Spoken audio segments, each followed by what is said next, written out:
things about journalism right now is that there are so many different ways to tell stories. Lots of new tools, lots of new ways of doing things. And that's one of the challenges for you as students, is to kind of keep pace with what's going on.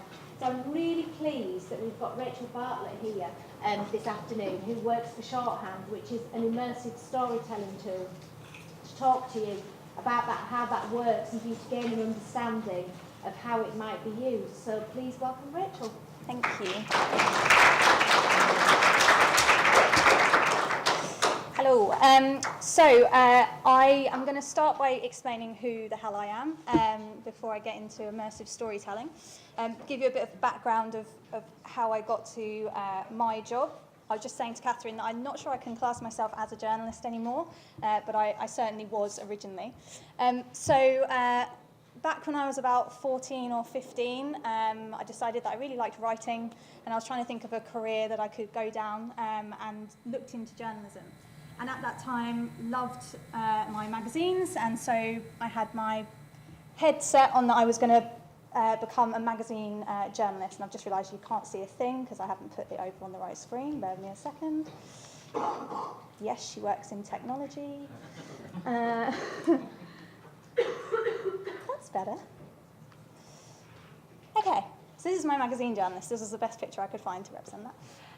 So this was going to be me, and I went and did work experience at a teenage magazine at BBC Worldwide. Absolutely loved it. And then about 6 months later, I got an opportunity to go and do work experience at my local newspaper.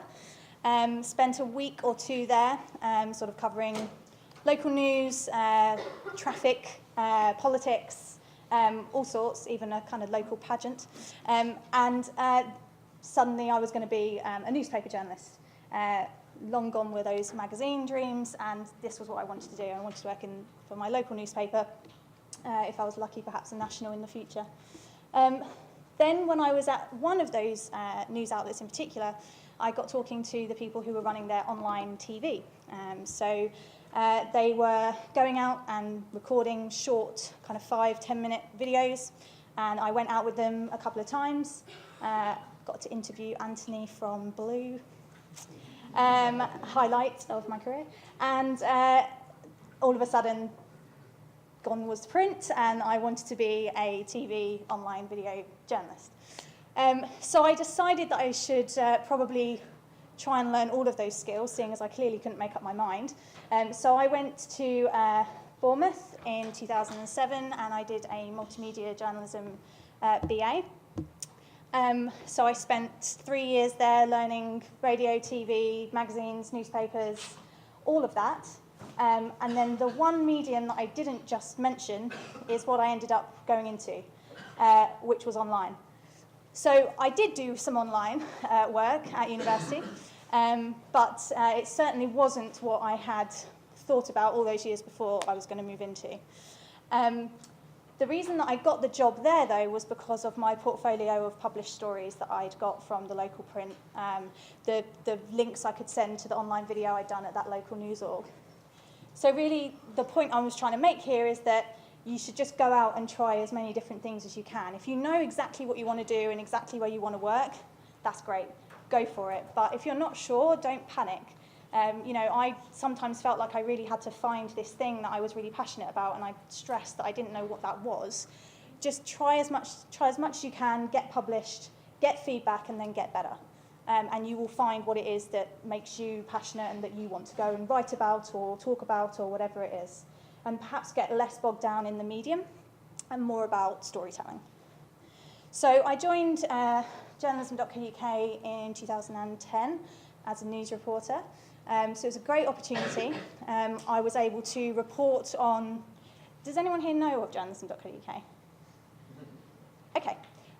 You should go and sign up for their newsletters. Basically, journalism.co.uk reports on the latest digital journalism, news, trends, tools, tech in UK, but also worldwide.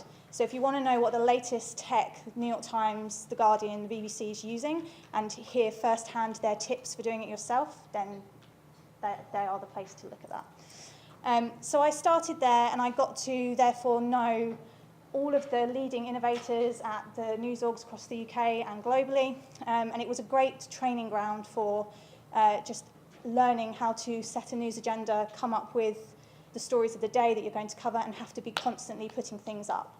There's no sort of waiting till the paper goes out on Wednesday. You are responsible for a live page that people will come to and expect to see new material. It was also a fairly small team, so that meant that I was able to progress quite quickly. So after a couple of years, I made my way up to editor and spent the last couple of years as editor of journalism.co.uk. And that meant when I then went on to my next step, it was a role where I'd been able to build up a lot of experience and come out with an editor role on my CV, which I probably wouldn't have got if I'd have been so focused on trying to get into that national at the very beginning. It would have been a lot of a much longer ladder to climb. So that was 2 years ago when I left journalism.co.uk and joined Shorthand. So Shorthand is a tool for creating multimedia interactive stories, but without needing to do any coding whatsoever. So we're all about making it quick and easy for anyone, don't have to be a developer, to be able to tell their story in the most powerful visual way. At Shorthand, I work directly with our developers, and that journalist-developer relationship is one that you will see growing and growing in news orgs across the world. The ability to be able to speak to each other in a language that the other understands is a real key way to actually be innovative in newsrooms. So, as I say, I'm not sure that I'm a journalist anymore, but I love my job and I get to work in the kind of cutting edge of technology and still work with those journalists at media orgs that are interested in creating this sort of storytelling. So in terms of kind of overall tips, just from my point of view, I'm not trying to tell you guys what to do at all. My main point is there is, in my opinion, no route. It's a case of kind of mapping that for yourself based on what you enjoy doing. But my tips, just from my experience, is to just be flexible. Try any opportunity you get given, even if it's not perhaps what you had in mind for what your career would be. You never know when that skill is going to come in useful further down the line. And also seek chances to make your own opportunities. I mean, when it comes to digital, you can create your own channels. You know, you can.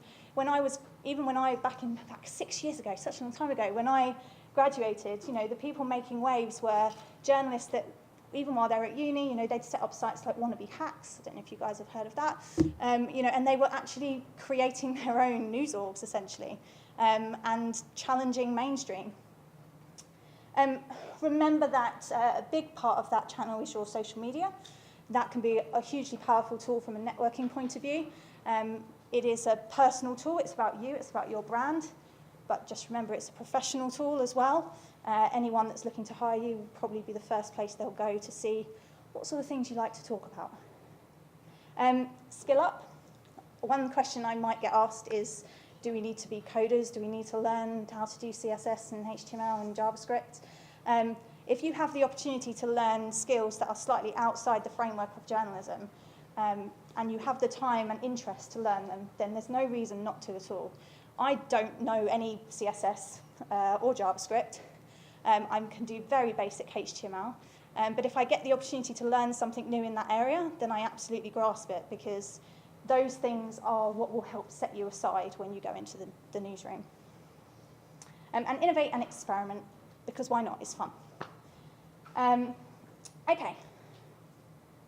So now I'm going to move on to actually what I'm here to talk about, I guess, which is immersive storytelling.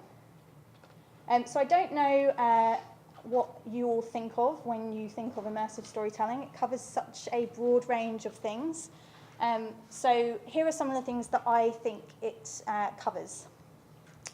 It covers probably long-form writing, because actually that can be a very immersive experience. A really great piece of writing that kind of sucks you out of the distractions of every day has immersed you in a storytelling experience. So if you're interested in really kind of text-focused long-form journalism. There are loads of sites that curate that sort of stuff. So there's long reads, for example, so that's longreads.com. I think there's also longform.org. If you want to take a look, places like the New Yorker are producing very written pieces, but very text-focused written pieces, but very immersive. You've got things like interactive video. So let's just see if the sound works. Hang on. Got to mute one thing before I can start the other. Okay.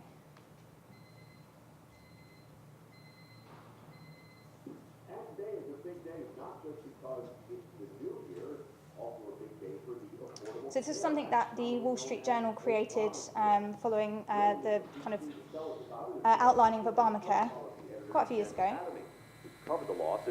The idea being that you can kind of take your own journey through a video, so at different points, hotspots or other items kind of pop up on screen, and you can continue to play the video, or you can decide to look into something in more detail. So in a moment, it suggests something on the radio, I think. That's an incredible number. Janet, stay with us. Coming up next, we'll unpack what... Welcome to a new America under the healthcare law. You can keep listening to that radio news report if you want. They're going to talk about just how big the healthcare overhaul is. Or we can dive straight into our tour. I'll cut through the politics to show you through your own eyes how the healthcare law affects you. There'll be more chances. Anyway, so you get the idea. So as you go through, you can kind of take your own journey. So very interactive, but also very immersive. And there are different tools that you can use to create these yourselves. There's tons of them online that you can use. Then you've got maybe more kind of photo-driven immersive storytelling. So this was a piece that, again, WSJ did to mark 100 years since World War I. And it's kind of like, I guess you could say it's kind of Pinteresty. And that you've got a series of tiles, each one focused on a different subject. And then you can kind of choose one, dive in, and find out more about that particular item.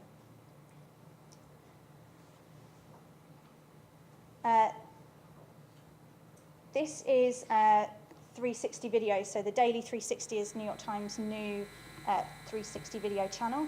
Obviously, 360 really something that's had a boom in the last 12 months. Seeing more and more news orgs trying to figure out how to do 360 video in a meaningful way. And again, lots of different examples, and there's lots of interesting learnings that are coming out of this and the next example, which is VR. So I don't know if you've seen this one by The Guardian, which is their VR experience of being in solitary confinement. If you have the opportunity to have a play with it, it's really interesting. But it also brings up a lot of questions around the right stories to do this kind of treatment in, and how you can still sort of tell a powerful story. I'm not a VR expert, so I'm not here to talk about that, but it is a very compelling and interesting area in terms of immersive storytelling at the moment. And this isn't just about writing. So I'm sure some of you would have listened to the Serial podcast, which is essentially kind of the long-form audio example, I guess. So it's a series of podcasts that were created, and they're basically telling a single story over a number of podcasts. This was obviously about listening to the story rather than reading the story. But they also created a kind of hub of material. So if I'll go into season 1. So you can go back now, and you can go and go back through all the episodes. It's kind of like almost, you know, the Making of a Murderer Netflix program. If you imagine that kind of set over a series of episodes, but that you're listening. That wasn't the story. This is a completely different story, but it's that kind of following a story over time, and it's really gripping stuff. But on the website, they also then had extra materials, so I can't go and find them now. Related material, I think that's what I'm looking for. So they put on things like call phone logs, and there's things that they would refer to in the podcast, and then you could go and actually look at them online if you wanted kind of extra depth and detail. But what I am going to focus on is another form of immersive storytelling, which is the multimedia scrolling story. So back when I was at journalism.co.uk in 2012, I had nothing to do with it. I saw Snowfall, published by the New York Times. So Snowfall was, it's one of those things where it was 4 years ago, and I still question whether I should talk about it, but I can't talk about the subject and not bring it up, really. It was created by the New York Times. It was not the first of its kind, but it was one of the first examples of a real mainstream media organisation creating this sort of content, kind of putting their stake in the ground and experimenting. So it gave you this idea of autoplay video, of kind of sections sliding in over the top, other media coming into view when you reach certain points in the narrative, and again, sort of that diving into autoplay video again. But it was a big project. Actually, at the time, I interviewed the guy who wrote this, John Branch, who ended up winning a Pulitzer for his actual storytelling here. You know, it was a big project. It took a number of months. It involved a number of developers. And so after this was created, unsurprisingly, lots of other media orgs are saying, we want to do this. But it's obviously a struggle if you don't have a big development resource and lots of time. So that's how we came about. So what I'm going to just do now is move on to looking at why these stories are so popular. Because they look great. Snowfall looks great. But that's not really enough. They need to actually engage, which Snowfall did, but they need to engage. They need to actually tell the story better. So I'm just going to look at some of the numbers around it. So this was these stats are based on a study by the Brookings Institute. This was actually, I think this was from this year. And they basically did a study of kind of longer form and media-rich storytelling to just kind of ask the question of, does it make a difference in terms of engagement? So in terms of going in depth, they studied long-form stories, 1,200 words on average. And they had a number of different metrics. So they had an overall engagement metric that was up to 23%, page views up 11%, sharing up 45%, reading time up 36%. And these are some of the key metrics that you'll find in newsrooms. Dwell time being, you know, one of the kind of more recent that's been used to measure engagement. But also sharing is obviously a big thing. And we do find that when someone's looking at a story that they feel has had kind of effort put into it in terms of the treatment, they actually feel like they're being rewarded as a reader, and that's a nice feeling, and that's something they want to share with their own community. In terms of the strength of visuals, it's not difficult to find a stat that tells you about the power of visuals. You know that if you add an image to a tweet, the impact that has if you then share that in terms of retweets and click-throughs. But looking at stories that actually had visuals in there, just like one story, it got 19% higher in engagement than the stories without any images. When you then make that multiple images, 43% higher. And then this was a quote I just liked from the study. People like quality and depth and will stick with a well-told story. And the reason I like that is because it's about the end part of that, because chucking in an image or putting in 5 images is not what I'm saying is the answer to everything. It's about having a great story to start with and telling it in the best way possible. The then addition to that is if you do that visually, then it adds extra power to your storytelling.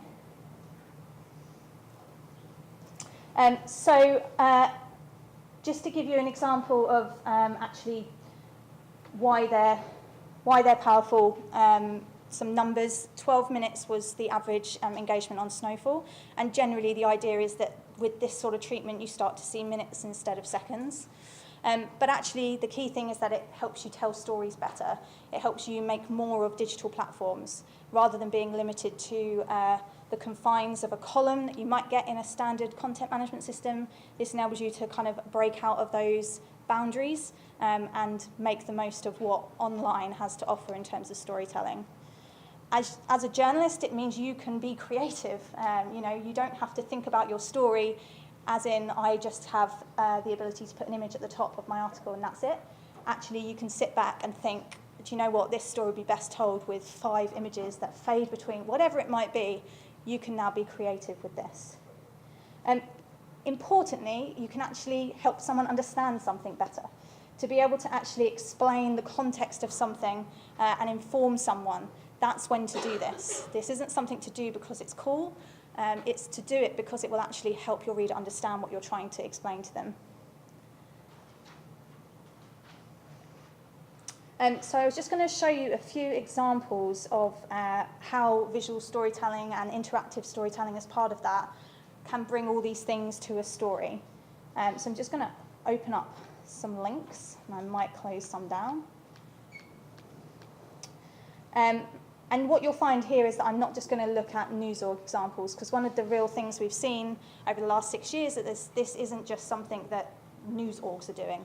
We have incredible stories being told by charities, by NGOs, by museums, and actually by brands as well, you know. Some of you may go into actually reporting and creating content for brands.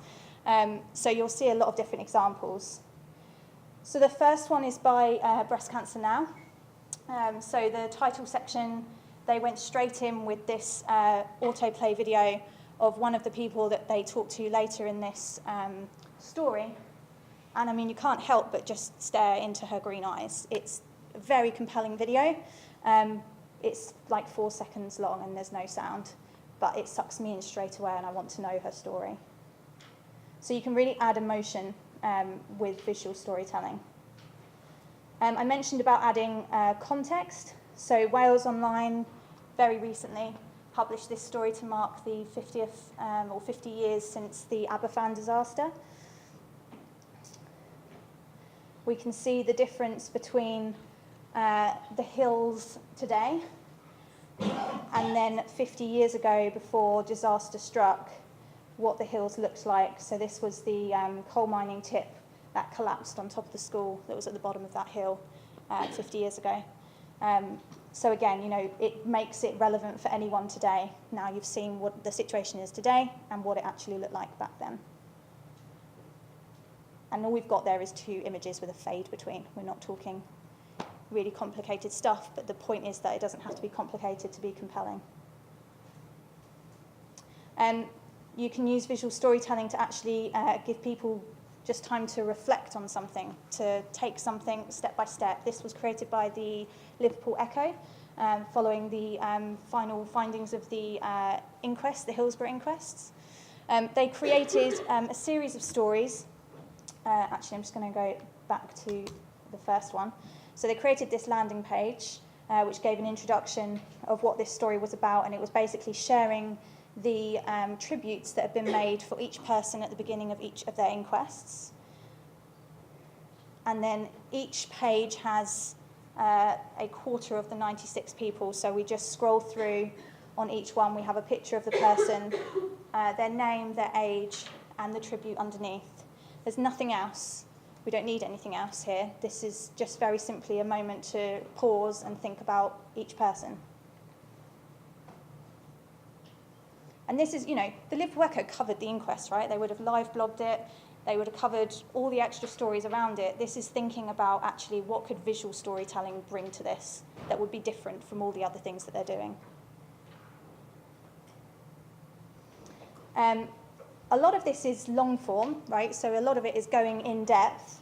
But the point is using visual storytelling to make it something that's easy to follow and digestible. This is another kind of gripping story by BBC News about this guy who was found on the moors having seemingly committed suicide. But to this day, no one knows what happened, who he was. But they trace his journey, and it's part of an appeal for information. And we sort of go day by day through the what they do know in terms of where he was and where he went, but still not knowing who he is. No one after all this time has sort of come forward to say who he is.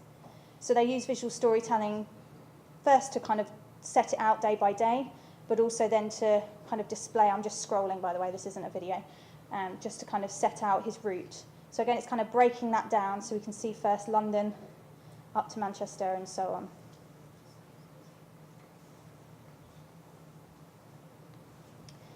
It helps you obviously bring a lot of things into one place. For example, if you wanted to do a review of the last year of sports, particularly football in this case, to be able to bring together a year's worth of content in one place and then send readers elsewhere if they want to investigate that particular subject more. You could also obviously bring things from across the web together. So they've got polls embedded in here, for example. You can embed tweets. It's a way to consider how to bring the richness of the web together in one place. For the ease of your reader, they're getting the complete picture. If you're doing anything in the way of charts and graphs or maps, being able to have information that is built up as your reader scrolls is a very compelling way to break down complexities. So if you're telling the story of a journey on a map, and you actually can break down that map based on your readers scrolling, so you're not trying to bombard them with all the information at once in a video or a GIF, but it's actually something that if they want, they can reverse. You're putting control in the reader's hands. And that's not something they get, everywhere, so you're offering a unique experience. Similarly, they've got an example later. This is Stories by the Telegraph, by the Telegraph. In this example, they've got, for example, bringing up a bar chart as we scroll. Again, that ability to reverse. I appreciate that because I'm not very good with numbers, so I like the chance to be able to go back and look again. But also we get more of a picture of the growth here in terms of, for example, the numbers from Turkey over time than I would probably understand just from looking at that chart as a final picture. And visual storytelling obviously helps you humanize an issue. If you're reporting on the later Ebola statistics or the migration numbers, you're talking about people, and there's nothing more compelling to understand a person than to be confronted with them visually. So in this story by the Red Cross, for example, they essentially were telling that story, and the story is largely built up of these very kind of up-close pictures of the individuals and giving them a voice, just a quote from them as we scroll through. Again, that's a different story to what you might get on a 24-hour news channel that's just reporting on the latest figures, for example.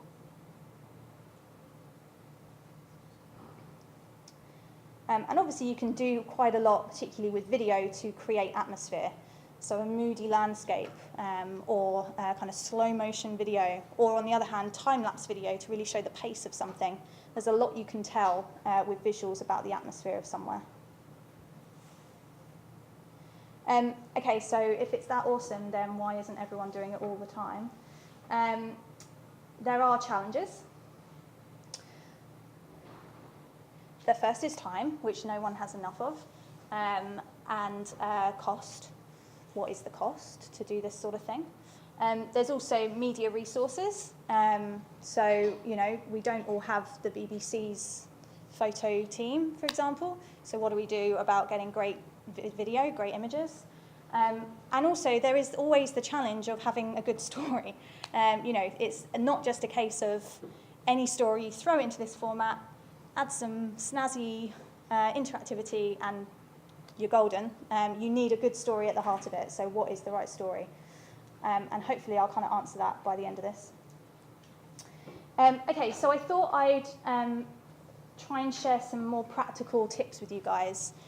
Whether or not this is something you end up kind of working on at any point, I would say in most cases you're going to do something in terms of visual storytelling at some point in your careers, whether or not it's something you look to do in a final project. But I just thought I would share the top tips that I've gathered through working with the organisations that we work with. I'm going to skip over that because I forgot that I had that in there. Okay, tips. So to start with, when you're planning one of these stories, start with an open mind. Don't go in thinking, oh, I saw this interactive video that someone did and now I want to do one. What story should I do? You need to start with the story and then figure out what treatment you're going to do that's best for that story. And try not to think in one format. Don't kind of revert to text all the time. Sometimes challenge that thinking and think about whether a visual will tell the story better. Sometimes a visual on its own is better than text. Break the story down when you start planning. So think perhaps key chapters of the narrative, key stages, everything you want to cover, and start simple. Start from very basic layouts and then build up from there. So you're only adding interactivity where it's really going to add to the storytelling. Sometimes simple can be the most beautiful thing. obviously give yourself some deadlines and allow extra wiggle room at the end. There's always another opinion that suddenly crops up at the end and you want to go in and change that, so try and build time in. Consider the flow of the narrative. This is a story still at the end of the day. No matter what it's about, you need a journey. You need a very clear movement from one part to the next. It needs to make sense, and you need to be continually encouraging your reader to keep scrolling. It's very easy, actually, if you have a great story in front of you, to just do this. So if you decide to put something into that story, that requires your reader to do that instead and go sideways. For example, if you put in a gallery and they suddenly need to start going right when they were going down, that can cause drop-off underneath because your reader feels like they've kind of come out of that experience. So think about how you change directions when your reader's navigating through one of these stories. You could use that to great effect if you did want to kind of sideways out to another subject for a moment, but you need to think about how you're going to get them to come back in and then carry on going down. How these stories perform, and by that I mean how long you're going to make your reader wait to get a video to load or whatever it might be, is so important. You can have a great story, but if you don't do the work to make sure that your video is the right size for web and all of that sort of stuff, it's arguably pointless to be putting it up in the first place. You need to make sure that not only are you thinking about story, but when you're using online tools, if they provide you with guidelines, for example, on video compression, image sizes, the options for mobile versions, that it's so important that you do those. I don't need to tell you guys about the importance of mobile.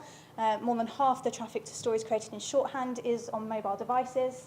So you need to make sure that you're probably even designing from a mobile point of view to start with at least 50-50 importance between the desktop experience and the mobile experience. Use media and interactivity with meaning. Don't throw something in there for the sake of it. Make sure that each image that's in your story is there for a reason, and the interactivity is adding something, like all those different things we looked at earlier. And don't underestimate the importance of the start and end of your story. If we look back at those stories we had earlier, the title sections, that's like the shop window of your story. You need to make sure that you're inviting people in. You're doing whatever you can in that first image or first video to start telling the story. Don't treat it like the front cover of your book. Treat it like the first page of your narrative. So start telling the story. Say something about the atmosphere, the character. Maybe you don't have any text in there, it's just a video. Would that entice someone to keep scrolling through to figure out what that's all about? Or do you think you need some text in there? Think about the difference between a really large piece of capitalized text versus a very small piece of text. There's a lot you can tell just in that first section. And similarly at the end of the story, because these are kind of single pages, what are you expecting your reader to do afterwards? Because if you don't tell them to do something, what are the chances they're going to come back and read something else of yours? If you want them to engage with you on social media, give them a direct instruction, essentially, to do this on social media and make it easy for them to do it. If you want to push them to another story that you've written, do that. Just make sure you're being very clear in what you're expecting of your reader. From a design point of view, visuals isn't just about images and video, it's about your text as well. So thinking about how you can use headers, pull quotes, anything to give very clear visual structures to your text, as well as your images and video. Have a consistency of style. So if all of your headers are this big, and then at one point one of your headers is that big, it doesn't look like it's a header. Have a real consistency of style, and that will keep your reader scrolling through. If you have pictures of people, try not to put text over their eyes. I know that sounds really maybe obvious, but it really, the eyes are probably one of the most powerful parts of a person's face in a photo. So try and think about your text layout and how you can crop images accordingly. And be brave and don't always revert to text. Think about sometimes where you could just take all that text out and just hit your reader with an image. It can be easy to get all hooked up in all of that and not think about what you're going to do when you actually hit publish. And you hit publish, and then you wait. And then no one is there. So what you need to do is actually have a plan before you publish about where you're going to be putting that story, how you're going to be getting your existing network, that social channel that you have, how you're going to be driving them to the story. Also thinking about what you want to learn from this experience of publishing this story. I just published this story. I want to know how many people are looking at it. standard, but I also want to know how many people watched that video, how many people spent time looking at that video or that reveal interactive that I created. So think about what you want to measure. You can put all those analytics into stories, so why not do it? If you are tweeting and sharing the story on social media, think beyond just the headline and the title image. Think about using quotes, creating graphics to share about your story. Emotion in particular on social media works well. And think beyond the first week of your story as well. If you've created a story like this, more often than not, they are pieces of content that people will come back to time and time again. They can often be very evergreen. So think about, in a month's time, how is that story going to be found? Is there other ways in which you can be having it still have some prominence on the website that you've published it on, for example? So in terms of what I would consider the kind of key skills to have in this kind of area of visual storytelling, I think you do need to have decent time management and organisation. You're obviously quite often across a number of different things in terms of gathering images, video. It might be that you're responsible for testing how the story looks on mobile. There's lots of different parts that you need to make sure are all completed. So just make sure that you have very good time management. You need good editorial nous. You need to know what's a good story to start with, and you need to be able to be strict with yourself and not get too attached to the text that you've written, which I know is very difficult, or all those images that you went and took. You've got 100 really awesome images, but don't put them all in there. You know, just think about trying to be strict with yourself and your own best critic. And if you can't, give it to someone who you know is really good at being critical of you. Audience engagement is another part of it, because you need to obviously think about how you can bring in opportunities to interact and engage with your reader. But also audience engagement from the promotion side as well, so thinking about how you can use different channels online to get people you know will be interested in the story. If you've done a story on a local issue, knowing the Facebook groups you can go and target that will be really interested in that subject, for example. Coding. Do you need to be a coder? Well, no. The idea, certainly with shorthand, is that you don't need to do any coding whatsoever. But having very simple skills in terms of code, by that I mean my coding skills, which is going to somewhere, clicking embed and copying the embed code. That's great if you can do that. But anything else, like as I said, it's always a bonus if you know how to use CSS to change the font color in a tool, for example. But does that restrict your storytelling ability? No. And then obviously multimedia, knowing how to capture a good image, capture good video, and also how best to make that work online is obviously a very important skill.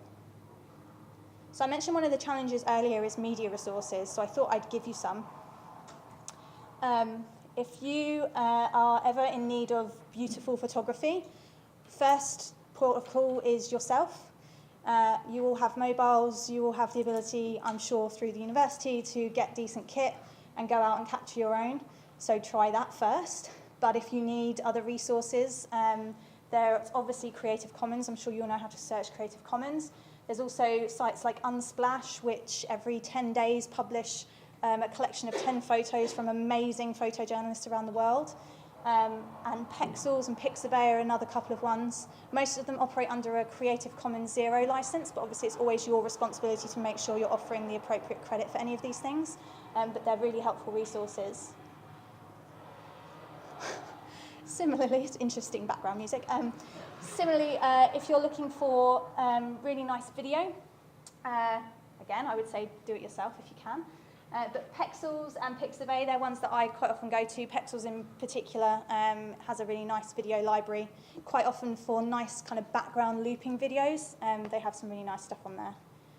If you need editing tools, you may have access to things like Photoshop. I'm always looking for free things. So I use Canva to edit images and create graphics, like infographics or that sort of thing. And PicMonkey is another one. They're both really cool for editing images, creating all sorts. If you're interested in using those two, then we do have tutorials on our blog, which is shorthand.com/the-craft. Similarly, infographics. There's loads of free infographics tools, Infogram, Pictochart. And these are all freemium, right? So you can pay to have extra bells and whistles as well, but the basic stuff is really good.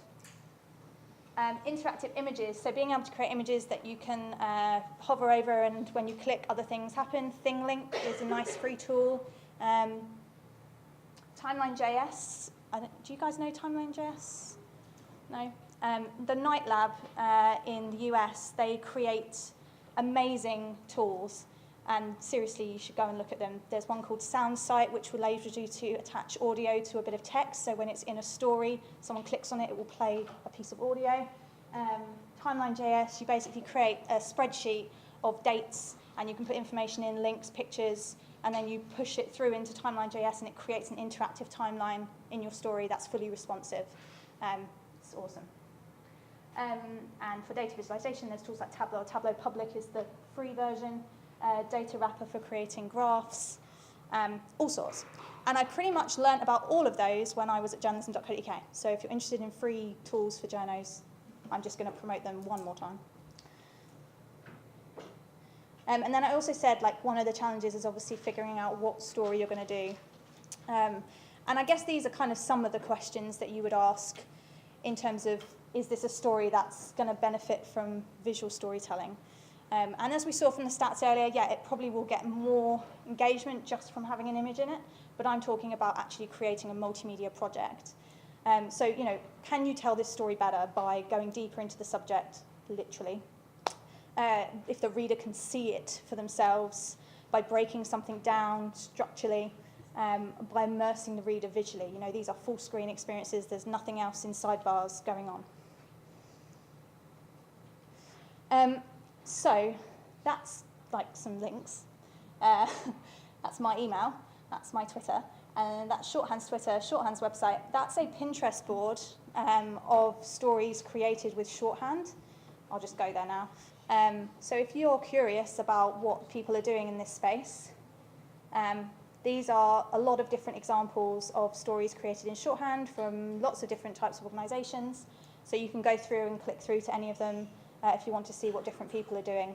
And there's news orgs, as I mentioned, there's also charities, museums, NGOs, lots of different types of places. So I'm not sure if I have another 15 minutes or not. Okay, I do. So what I was going to do is show you very quickly how to use our free tool. If I can find the right page. There it is. Oh, sorry guys, that's the paid for one. That's the free one.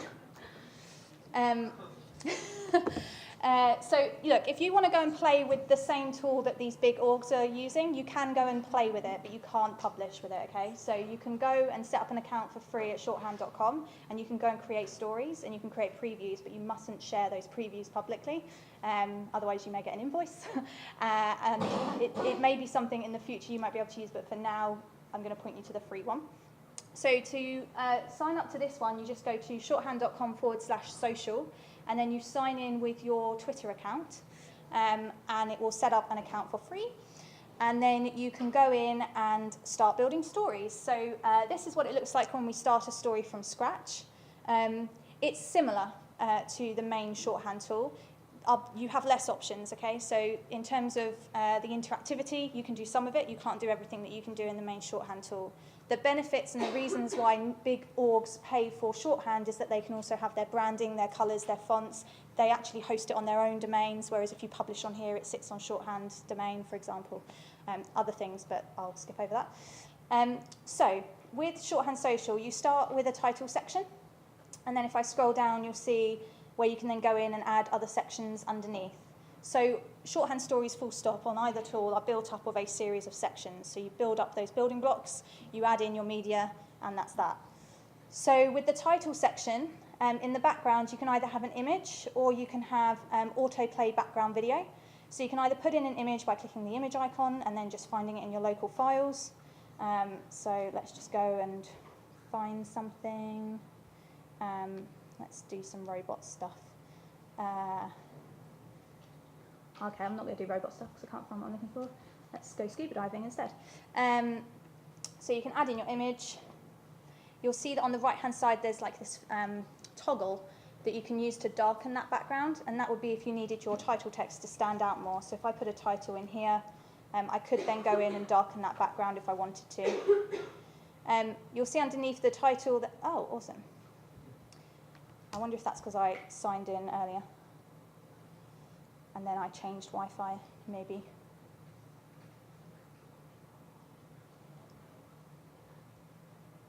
Takes like 2 minutes to sign in for me because I'm an admin user, which means that I have to go through a different system. But 2 minutes when you're demoing feels like an hour. La, la, la, la. I might just start again. shorthand.com/social.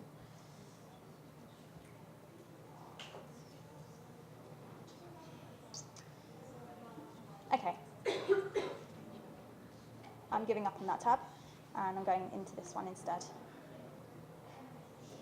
So in the background, I put in an image, but the alternative was to put in an autoplay background video. And in Shorthand Social, you need to do that via YouTube. So you'd have to put your video up on YouTube first. You could set it as unlisted if you didn't want it to be public yet. And then you grab the URL, and then you drop that into Shorthand Social, which I'm so going to show you in a second. And then you can toggle on the side to darken the background and have your title text stand out more.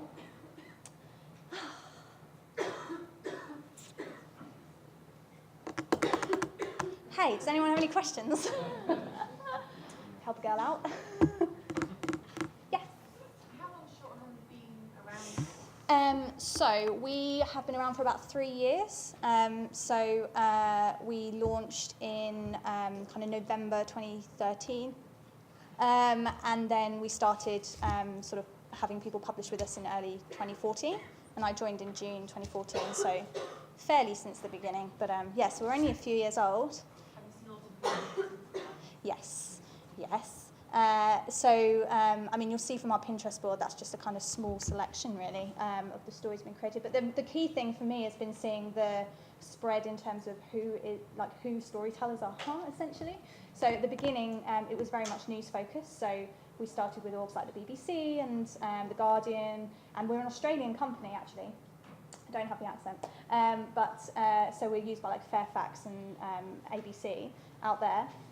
But then, very quickly, the charities and NGOs in particular started coming forward, and just that's been the real thing for me, actually, is seeing how it's not a news, not something journalists own. Online storytelling is not something journalists own, and so it's actually, there's a lot of other organisations that are using this to bring people closer to the supporters that back them as a charity, or the people that they're helping, or actually brands that are able to tell their own story more effectively in this way. Even just down to annual reports for businesses, lots of stats, lots of data, but actually being able to make it an interesting experience. Yeah, thanks. Okay, so let's try again.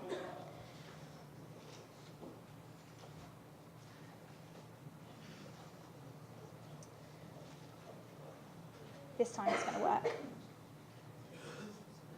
Yes, okay. So under the title, you can put in a subtitle as well. I can't think of anything. And then you'll see that you have your byline, which is automatically pulled from your Twitter handle.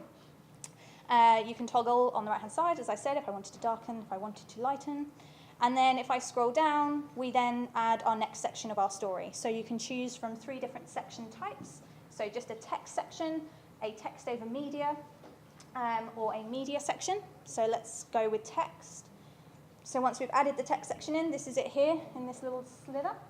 I can put some text in here and some more.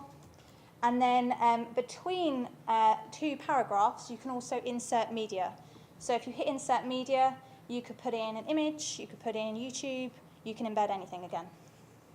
If I choose to insert an image, I then go and find an image. Let's put a moose in, why not? Upload your image. And then underneath you have then a caption field if you want to put that in, and you can change the size of your image to larger or width of the text column. And then you just work your way through like that. So then if I now add a text over media section, This section is a full screen image with title text over the top. If you remember that Ebola Red Cross story where it had the pictures of the individuals with just a quote from them, or the Liverpool Echo story from the Hillsborough Inquest, that's all in text over media sections. This section type is in the paid for tool, it's the same. The only difference here is that the background video option is YouTube. In the main shorthand tool, it's MP4 files.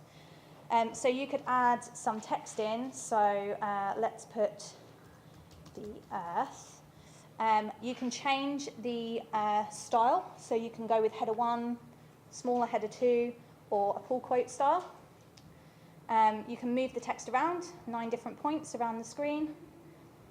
And then again, you can change a background. So if I go in and put in a picture of the Earth, if you hadn't already guessed, that's what I was going to do.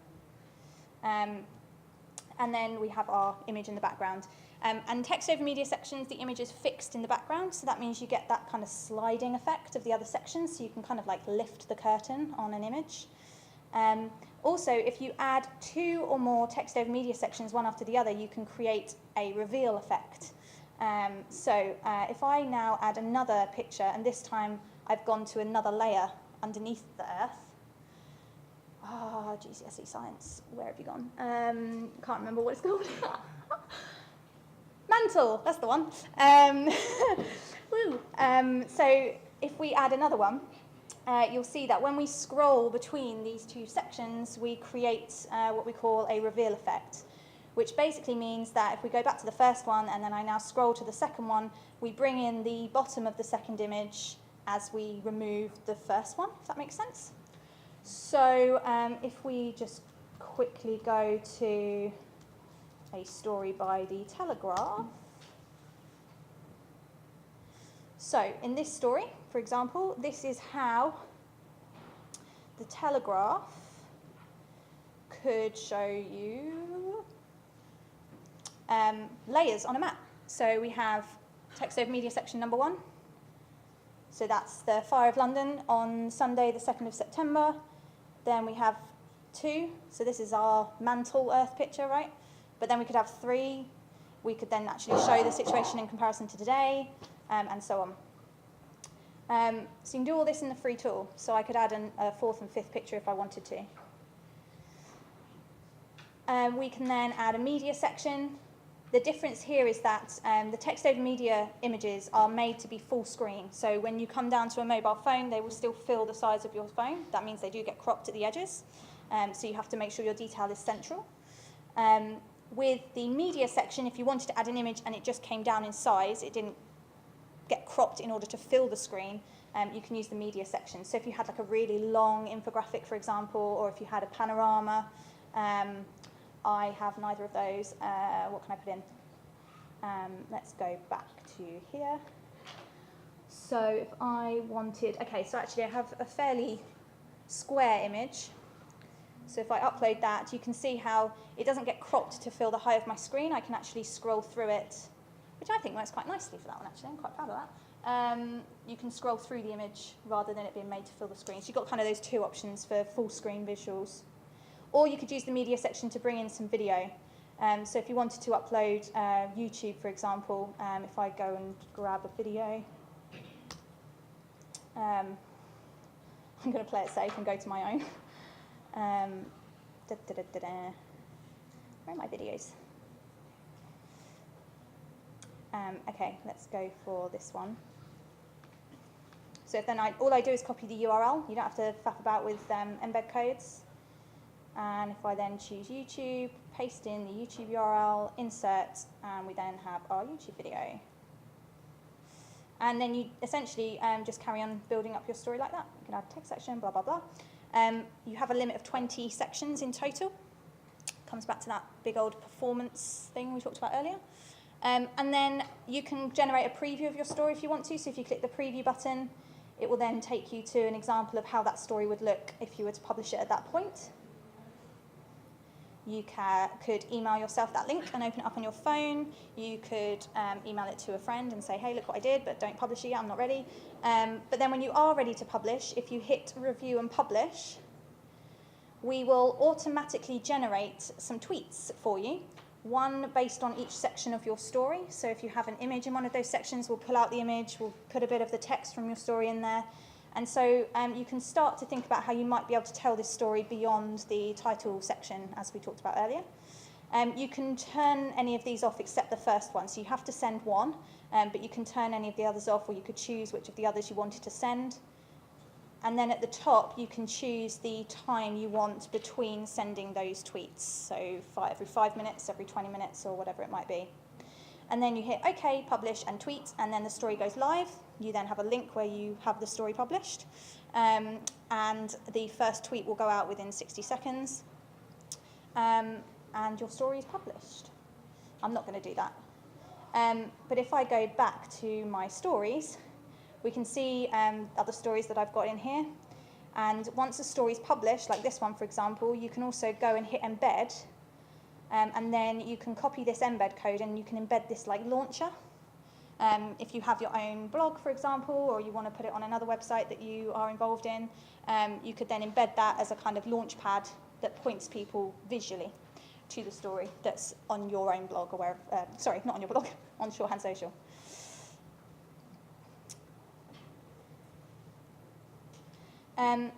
Okay, I have 4 minutes left, but I think I'm done. So does anyone else have any questions at all?